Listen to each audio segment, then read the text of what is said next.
operación tenía un hueso muy muy duro y que ya no sirve ni para caldo, que es una refinería que está obsoleta, que hay que meterle no sé cuántos miles de millones de dólares para que produzca combustibles sin azufre, ¿no? Como es la norma internacional. Y esa cuestión creó un refugio de inversionistas hacia la compra del dólar, pero del dólar bancario. Y entonces obviamente cuando ya anunciaron que eso no iba a suceder, volvió a regularse el tema de la bolsa y otra vez ya anunció el de PCR. No se preocupen muchachos, el hipo ahorita viene a la baja. Pero hay que estar siempre vigilantes, sobre todo en una situación como la que acabo de describir, que no lleguen a un país capitales que lo único que van a hacer es jugar con las tasas de interés, meter plata y sacar, meter y sacar. O sea que simplemente como si fuera un cajero automático, ¿no? Que entra por un lado y sale por el otro. Entonces, el secreto es un banco central de reserva con total independencia y autonomía, ¿no? No puedo pronunciarme en tal sentido sobre cómo es aquí. Buenas noches. La pregunta frente a este desafío, ¿no? del último tramo, si no estás dispuesto a esto, entonces no lo hagas. Si esto, mejor anda a comprar peines y anda. Digo, desde la experiencia personal, digo, qué papel juega los amigos que uno hace en ese camino, ¿no? Porque o cómo se hacen los amigos en ese camino, que es ir lanzándose en esa aventura, que claro que arranca desde la convicción personal frente a esas preguntas. Yo estoy dispuesto a esto, estoy dispuesto a lo otro, pero supongo que esas preguntas aparecen todos los días cuando después de 3 horas de dormir hay que volver a levantarse cuando toca ser ministro. Entonces, ¿qué papel juega la compañía que hay y los amigos que hay en este desafío? No, la tendencia natural nosotros como seres humanos es tender al encuentro con los iguales. Eso significa que obviamente uno tiende a agruparse con quienes comparten las ideas. Eso no significa que hay que hacer un partido confesional o que todos los que piensan lo mismo tienen que estar en una misma organización. Un partido, para tener éxito, tiene que ser un espejo de lo que pasa en la sociedad. Si la sociedad es diversa, hay ricos, pobres, todos tienen que estar en el partido. El éxito del partido va a depender de si las élites intelectuales se apropian del poder o invitan a todos por igual a participar. Por ejemplo, yo no creo en el tema de la Secretaría de la Juventud, porque a la final es ¿por qué no están en igualdad de condiciones en todos los comités directivos del partido los jóvenes? ¿Y las mujeres? ¿Por qué no? Porque no tienen la edad que tiene el secretario general, que es un cuarentón. Eso no es una razón. Tú puedes tener, y lo sabemos los médicos, un fulano que ha visto 5.000 casos de tifoidea y viene uno recién recibido y hace una observación en 3 casos y cambia totalmente la historia. Y yo cuando estaba recién recibido, mis profesores me hicieron ser tesorero de la sociedad de la especialidad. Y yo andaba en Pamper todavía en la especialidad, recién tenía mi título. Entonces yo he aprendido de mis maestros que no tener a los jóvenes solamente haciendo pintas y repartiendo volantes. ¿Por qué? Porque no están en las zonas de toma de decisión. Entonces, precisamente el éxito de un partido es que en el partido la única diferencia que haya no sea si tú eres ingeniero y el otro albañil, sino cuál es el que mejor hace política, cuál es el que mejor convoca, el de la mejor percepción, el del mayor olfato, el que recauda mejor, el que moviliza mejor. Ese es el que tiene que conducir, no el más ilustrado. Entonces, ese es un tema clave. ¿no? O sea, no te metas a la organización donde tú ves que las élites que están intelectualmente formadas tienen capturada el poder y una barrera infranqueable que nadie la supere. Eso va tarde o temprano al fracaso. Vas a participar en un partido, si son 10 amigos que están en 5, 4, 6 organizaciones, no te preocupes, ahí vas a encontrar otros que piensan igual. Y esos son los núcleos que van cambiando. No se olviden lo que hemos escuchado esta mañana, las independencias de los países. ¿Cómo comienzan? Por grupos pequeños de gente que se encuentra, que conversa, que habla, que se comunican con otros, que se transmiten. No hubieran durado tanto, por supuesto, si en esa época hubiera habido Facebook o Twitter, ¿no es cierto? Hubiera sido un poco más rápida la independencia. Es decir, son importantes. Ahora, ¿cuál es mi secreto? Eso es como un regla que había de un tinte para el cabello que decía, solo su peinador lo sabe. ¿No? Si escucharon alguna vez esa regla. Bueno, mi secreto es que yo soy converso. Yo soy converso por la vía contemplativa, no soy por la vía intelectual ni la vía meditativa. Entonces, para mí, la sobrenaturalidad de la vida cotidiana es una cuestión natural. No tengo que ponerme a pensar. Ejemplo, mi esposa me dice el 28 de julio, después de todo lo que han hecho en el año 2000, mira, está juramentando ese fulano, no sé cuánto, por Fujimori está juramentando. Respuesta mía, tú no te preocupes, ese fulano es incompatible con lo que nosotros sabemos que va a ser el siglo XXI. Tú haz tu trabajo, yo voy a hacer el mío, y Dios hará el suyo, ya lo retirará de la historia, no sabemos ni cuándo ni cómo. Eran dueños de los barcos, de los aviones, de los tanques, del Poder Judicial, les suena parecido, conocido, ¿no? El Poder Judicial, del Tribunal Constitucional, del Congreso, de todo. Y se cayó, hasta ahora no saben cómo. Entonces, hay compañías de todos los tipos, ¿no? Que lo van a ayudar a uno yo lo único que les puedo decirle que mi metodología me ha permitido estar en la montaña rusa y no tener insomnio nunca, ni cuando estaba con la maleta hecha por si acaso. O sea, sí, las compañías no son solamente compañías habituales, ¿no? Hay otras compañías, hay la de emisión. Uno no puede decir pues, que está hecho de carbono, hidrógeno, oxígeno, nitrógeno y de material espiritual, vivir como si solo fuera de carbono, hidrógeno, oxígeno, nitrógeno. Es en estas situaciones donde se van a presentar las situaciones difíciles. No nos olvidemos que aquí se ha cumplido lo que decía León XIII. Los que están porque nosotros no hemos ocupado esos espacios. Y si ahora los vamos a ocupar, ¿cómo va a ser la defensa de esos espacios? Con todo, ¿no es cierto? Con todo.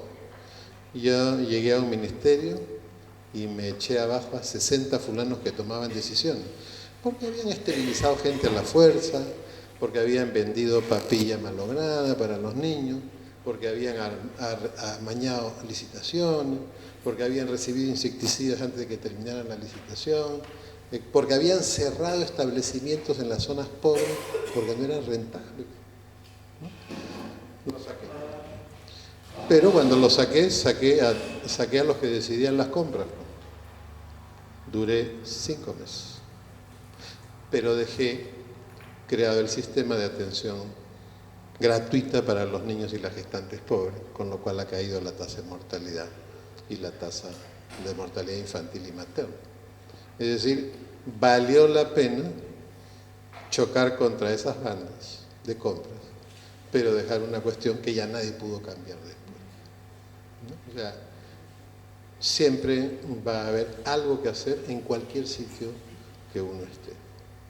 Y esta cuestión que se quedó, no yo, el equipo de 60 y tantas personas que entró, tenía una visión absolutamente distinta, ¿no?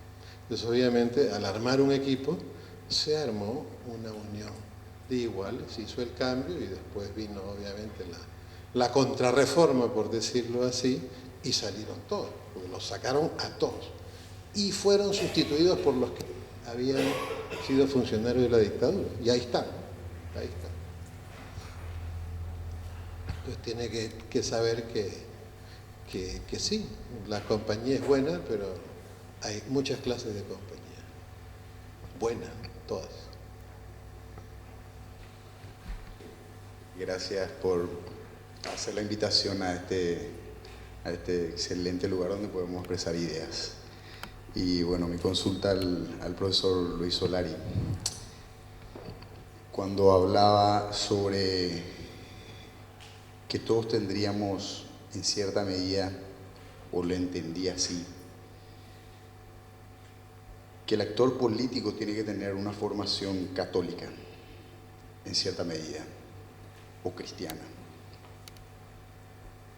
Soy formado por una familia cristiana y a la mayoría de edad elegí el concepto laico como forma de vida, o no filosofía, porque en realidad no baso mi formación, la moral o la ética que pueda plantear en lo que sea un dogma, sino en lo que me han enseñado mis padres como lo más importante. Y la pregunta sería, afuera de la práctica del catolicismo o el cristianismo, uno no podría ser un buen político. Y como había comentado usted en una parte de su discurso, decía, es el temor a Dios lo que nos va a llevar a obrar de buena manera. Y yo planteo y discrepo enormemente con ese concepto. Para mí es el temor a mis padres, a mis vecinos, amigos, hijos y aquellos que creen en una persona la que me impulsa a obrar de una manera. El compromiso y la formación de los padres y de la base familiar que me dio. Cuando hablaba sobre el concepto de género y siendo yo representante, digámosle, de la idea laica del dogma, también discrepo enormemente sobre eso, y en la formación sociológica que tengo tuve muchísima discusión sobre el concepto de género. A lo que va y a lo que querría ir es que en nombre del dogma, en nombre de las religiones, también se cometieron atrocidades. Y el plantear como un axioma el ser devoto o el ser practicante impida la labor esencial de la política, que es servir al hombre. No comparto con esa idea.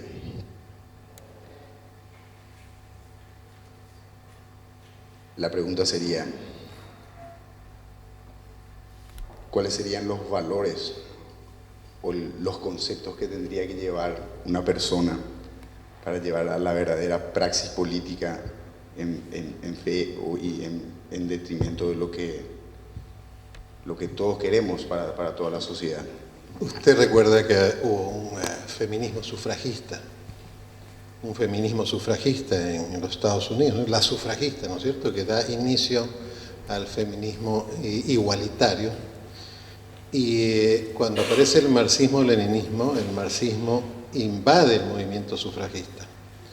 Y casualmente el movimiento sufragista adopta la teoría de la lucha de clases como parte de su filosofía de acción. Ahí es donde nace, dentro del feminismo sufragista, el feminismo radical, que termina siendo al final un sinónimo de ideología de género que adopta dos conceptos del marxismo-leninismo. Uno, la teoría de la lucha de clases, y por esa razón es que el feminismo radical o de género plantea que la sociedad es un conjunto de espacios sociales en donde varones y mujeres pugnan permanentemente por alcanzar.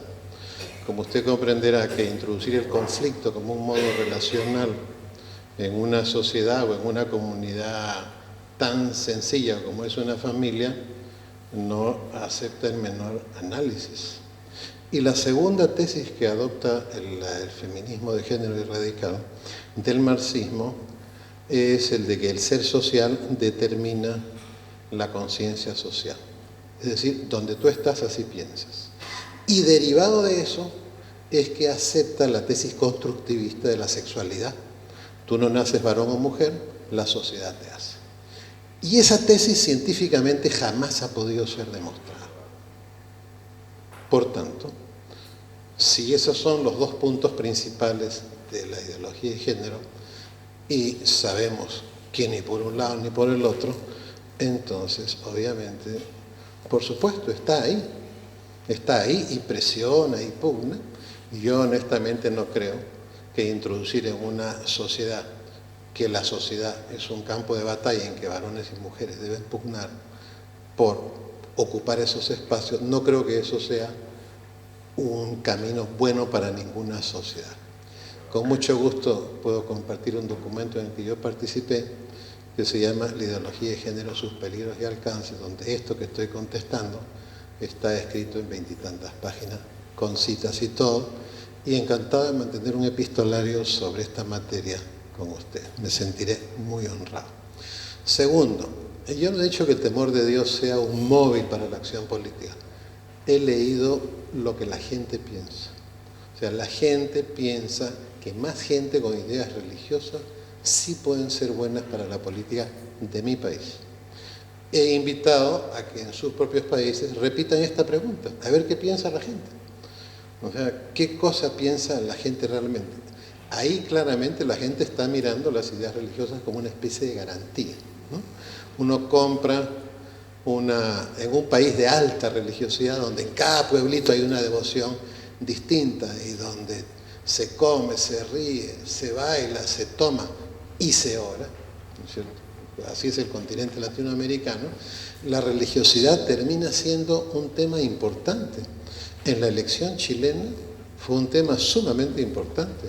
El candidato social cristiano, que era Frei, se movió a la centroizquierda y se puso junto con Rodríguez Ominami en la misma línea y dejó todo el espectro abierto. Era obvio que ese candidato no iba a ganar las elecciones. Es decir, ¿perdón? El que no menciona a Dios en el discurso tiene muy pocas probabilidades de ganar. No, discúlpeme, no, eso es lo que usted está interpretando. No es lo que yo estoy diciendo literalmente. Si usted me permite terminar de contestarle, como usted tuvo la gentileza de hablar y yo de escucharlo, entonces vamos con el tema de la ideología de género, el tema de la encuesta. La encuesta dice que la gente en mi país piensa que más personas con ideas religiosas puede ser bueno para la política. Y he pedido que hagan la investigación en sus países. Y yo, ¿qué lectura le puedo dar? La que les dije, ¿no? O sea, si yo veo a alguien con ideas religiosas, pero bien firmes, ¿no? Y obviamente yo pienso que esa persona no va a robar. Hoy día, ¿quién es el principal defensor de la familia y de la vida en el Congreso peruano? Es un pastor evangélico. Es un pastor evangélico. Es el principal defensor de la vida y de la familia. Y arrastra multitudes, porque la gente sabe que tiene una convicción de ese tipo firme.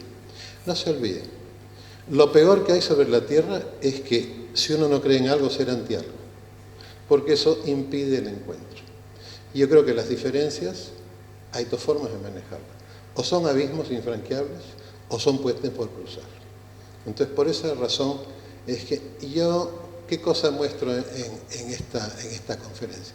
Lo que yo enseño en mi universidad no es para convencer a la gente que ese es el camino. Yo uso ese camino y yo vivo tranquilo y sin insomnio en la política. Me he enfrentado me he peleado con 2 presidentes en el ejercicio. Uno, el jefe de mi partido, que cambió de proyecto y cumplí lo que dice la Declaración Universal de Derechos Humanos. Nadie está obligado a permanecer en una asociación, y menos si cambia. Y otro, con Fujimori cuando estaba en plena dictadura. Y no he tenido insomnio nunca, gracias a que tengo una vida de fe, y la digo con mucho orgullo. Si hay alguien que tiene otro camino, pues es otro camino, distinto. No significa que yo diga que es el camino. Sin embargo, debo señalar que en las investigaciones que yo he hecho no hay ninguna organización que le haya dedicado más tiempo a hablar del Estado, la autoridad pública y la política que el magisterio de la Iglesia Católica. Yo he tenido que leer documentos de más de 100 años para eso. Y la única institución que tiene un instructivo sobre cómo deben comportarse las personas de buena fe en la política, diciendo, ¿no es cierto?, el relativismo ético, etcétera, etcétera, es cuando Benedicto XVI era prefecto de la Congregación para la Doctrina y la Fe. Y uno lo puede buscar. Instrucción sobre los católicos en la política. Son como 13 páginas, y en esas 13 páginas están citadas como 100 citas de 100 documentos distintos, en donde se señala cómo debería comportarse la gente en la política, que no está dirigido exclusivamente a los fieles de esa confesión religiosa. Cualquiera puede leer el documento, como cualquiera lee cualquier documento de internet, y uno dice, esto me parece bien, no, esto no me parece bien, lo usa y no lo usa. Pero quien dice que pertenece a una institución y tasajea sus principios, eso está en el documento también, ¿no? Cualquiera que sea, ¿qué clase de persona es, no es cierto? O sea, uno acepta el ideario de su partido y después dice, no, esto sí, esto no, ¿a dónde está yendo? ¿No es cierto? O sea, a mí me pidieron que hablara sobre la política y el deseo. Yo creo que mucho mejor motor en la política es la entrega personal. En la fe católica se llama la caritas. En el lenguaje no religioso se llama la entrega personal, la donación personal, como uno quiera llamar. Pero no, obviamente, ahí está como el buffet, para que se sirva el que quiera y el que no quiere no. Pero yo tengo la obligación de contar para lo que me ha invitado mi experiencia, ¿no? El deseo, como mencioné, tiene dos caras, la caritas tiene una sola, obviamente, ¿no? Y eso permite, digamos, ciertas garantías en la acción pública. Con esta forma de ser, nunca nadie se ha atrevido a mandarme un maletín con dinero, ni a ofrecerme dinero para el partido en el cual milité, ni tampoco, por supuesto, poder develarme cosas, sino una vez que pretendieron hacerle creer a la gente con una operación de medios. Como no me podían encontrar ni con mujeres, ni con drogas, ni robando, entonces hicieron una operación para creer que yo hablaba con un mafioso que estaba preso y que me daba plata y que yo con eso invertía. Por supuesto, casi le cuesta la renuncia al de la televisión, porque me presenté en el canal de televisión con las pruebas de que era un mentiroso, me paré, le dije que era un miserable y me largué de la televisión. Ese día yo dormí tranquilo. Esa persona al día siguiente le temblaba la voz, temblaba todo y lo tuvieron que mandar un mes de vacaciones afuera del país. Es decir, nunca nadie se ha atrevido a mandarme una coima, ni a proponérmela, ni a sugerirla. ¿Por qué? Precisamente porque uno tira un discurso hacia afuera y la gente lo escucha y dice, ahí no, ahí no. Y como le digo, las 2 veces que he tenido que enfrentar cuestiones han sido cuestiones de tramas de ese tipo para desacreditar el entorno del presidente, para desacreditar al presidente. Y nunca han podido. Porque si usted sabe que no es cierto, usted va, se pone su armadura, y ¡bum!, se mete, saca su trinche, su red, va como gladiador al ruedo y sabe que no va a perder. Entonces digo, yo cuento la experiencia, doy el testimonio, pero obviamente tengo la obligación de hacer algunas aclaraciones, por ejemplo, en este tema de la ideología de género, y como le digo, encantado seguiré compartiendo información con usted sobre el partido. Luis, con respecto a esta necesidad de capacitarse,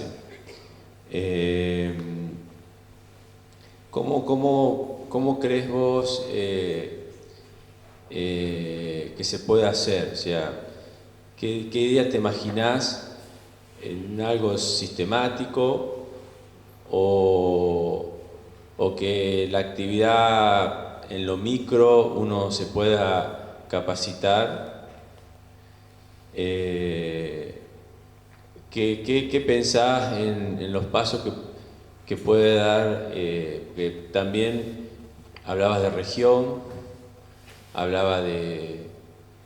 y pensar que acá hay gente de Chile, de Paraguay. ¿Cómo se puede uno capacitar? De hecho, compartiendo toda esta mirada sobre la realidad, y que te exige la realidad mirarla de esta forma. Y cómo los viejos, podríamos decir, podemos colaborar en esta etapa. Bueno, hay dos áreas básicamente que son fundamentales, ¿no? Si el objeto central de la política es la justicia, y eso consiste en cambiar constantemente la realidad, significa que un área de entrenamiento esencial es el conocimiento estructurado e integral de la realidad. O sea, uno tiene que tener un discurso en el que las personas que lo escuchen se den cuenta que uno es un buen capitán. Pero como hay una crisis de confianza, una crisis de credibilidad, lo más importante es que cuando alguien escucha, uno tiene un discurso sobre ese tema en particular que le suena creíble, y que le suena no creíble porque le acaban de soplar al oído, sino le suena creíble porque uno transmite que sabe el tema. Y eso significa estudiar, conocer la realidad y convertirse en coleccionista de información. Porque hoy día, todos los días se publica un documento nuevo sobre educación del país de uno, sobre educación en América Latina, sobre economía, sobre inversión china, sobre las estrategias, etc. Y uno, si va a estar en la política o en la vida pública, tiene que manejar eso y manejar un algoritmo de integración rápida de información. Eso también se entrena. Uno puede entrenarse para integrar información rápidamente y convertirla en una decisión. Eso es fundamental. Es tan grande la cantidad de información que llega que uno tiene que aprender a integrarla y no pensar que va a tomar una decisión sobre un tema, como dije, con la esquina de la mesa. Es imposible. Les pongo un ejemplo. Si yo quiero hacer una cobertura de salud completa en un país, la solución no es desde el sector salud. La solución es asociando a las pequeñas empresas a través de estrategias de financiamiento especial y estrategias de inteligencia de mercados, etcétera, de tal forma que ese proceso se convierte en un proceso de formalización productiva. Automáticamente van a tener todos seguridad social, porque ya están formalizados y uno establece una serie de, por ejemplo, uno puede darle a esos conglomerados depreciación acelerada, devolución anticipada de impuestos, y les puede dar también doble deducción del asentamiento en libros, de la compensación de tiempo de servicio, de las vacaciones y de la cotización a la seguridad social.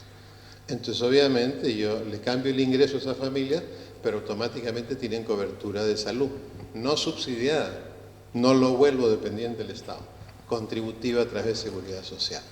Y esa cobertura total, ¿cuál es el camino? No es desde el sector salud. Es un camino que va por la esfera económica productiva. Entonces, si los educadores creen que los cambios en educación se van a hacer desde el Ministerio de Educación y los de Salud desde el Ministerio de Salud, el 95% de lo que hace el Estado es multisectorial. Porque la realidad es multisectorial, porque la realidad es como un manto, ¿no?, que está todo entretejido, uno no va a resolver un problema de ese tipo. Entonces tenemos el área cognitiva, por decir, y el área, esta área de procesamiento de información que viene vinculada a lo cognitivo. Y al lado está la otra cuestión, ¿no? O sea, uno necesita aprender una suerte de software de cómo se están moviendo. O sea, la realidad no es una gelatina con fruta, que ahí está la fruta atrapada y no cambia nada. Es como una pecera. Entonces, uno puede entrenarse en inteligencia, análisis político estratégico, en geoestrategia y en creación de futuros. Son 3 disciplinas indispensables que si un político no las maneja, ¿qué va a hacer? Va a ser un cuentista, porque va a decir lo que cree que debe hacerse. Y la integración de la información en un contexto político estratégico, mirando cómo se mueve el mundo, le permite a uno crear una dinámica para crear un futuro. Como le mencioné, o sea, el presente es una delgada línea entre el pasado y el futuro. De todas las decisiones que hacemos, desde ya sonó mi despertador, me voy a levantar, todas son para el futuro. Y en un político tienen que ser para el futuro no inmediato, como el que va a cruzar una calle. Son para el futuro inmediato y de largo plazo. Yo quiero, el mejor político es el que se porta como si caminaras a la tierra prometida. No sabe si la verá, pero trabaja para llegar y dirige a los que están yendo con él. ¿Y por qué se dejan dirigir? O porque saben, ¿no?, que convoca bien, que financia bien, que moviliza bien, o porque cuando habla, su discurso exhibe algo que los demás no saben, pero que es creíble. ¿Es creíble por qué? Porque va a cambiar la realidad de los que son conducidos. O sea, es una dinámica y esa cuestión no se acaba nunca. En un mundo en el que se cambia todo el conocimiento humano, que antes era cada 100 años, pues bajó a 50 y ahora es casi 5 años. Todo el conocimiento, todo. Ya dijo el presidente de BlackBerry, las tablets desaparecen en 5 años.